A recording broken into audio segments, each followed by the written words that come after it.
കേരളീയർക്ക് ഒരുപാട് പ്രിയപ്പെട്ട പരമ്പരയാണ് ഏഷ്യാനെറ്റിൽ സംപ്രേഷണം ചെയ്യുന്ന കാതോട് കാതോരം എന്ന പരമ്പര.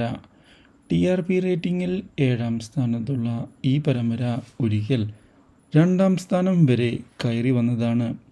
ഇപ്പോൾ പ്രേക്ഷകർക്കും ഈ പരമ്പര മടുത്തു തുടങ്ങി എന്നുള്ള അഭിപ്രായമാണ്. കാഞ്ചനയുടെ തന്ത്രങ്ങൾ വളരെ വിരസത നിറഞ്ഞതാണ് എന്നും അതുകൊണ്ട് തന്നെ കാണാനിപ്പോൾ യാതൊരു താല്പര്യവും ഇല്ല എന്നും വ്യക്തമാക്കിയിരിക്കുകയാണ് പ്രേക്ഷകർ. ഇതേസമയം പരമ്പരയിൽ പുതിയ വഴിത്തിരിവുകളുമായി ഗൗതം കടന്നു വന്നിരിക്കുകയാണ്.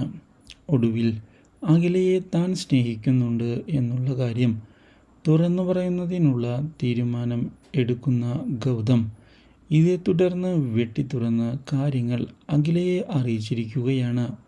അപ്രതീക്ഷിതമായ ഈ സംഭവം അഖിലയെ ആകെ ഞെട്ടിച്ചതിനെ തുടർന്ന് കാര്യങ്ങൾ എന്താണ് ചെയ്യേണ്ടത് എന്നറിയാതെ അഖിലയും പകച്ചു പോകുന്നു. നീ എൻ്റെ ഭാര്യയാണ് എന്നും വിട്ടുകൊടുക്കാൻ താൻ തയ്യാറല്ല എന്നും ഗൗതം പറഞ്ഞത് വളരെയധികം സന്തോഷം നൽകിയിരിക്കുകയാണ് നമ്മുടെ അഖിലയ്ക്ക്. ഇതേ തുടർന്ന് അഖില ഗൗതമിനെ ചെന്ന് കെട്ടിപ്പിടിക്കുകയും ഗൗതമിനെ തനിക്കും ഇഷ്ടമാണ് എന്നുള്ള യാഥാർത്ഥ്യം സമ്മതിക്കുകയും ചെയ്തത് ഗൗതമിനും പുതിയൊരു അനുഭവമാകുന്നു. Do like, share and subscribe.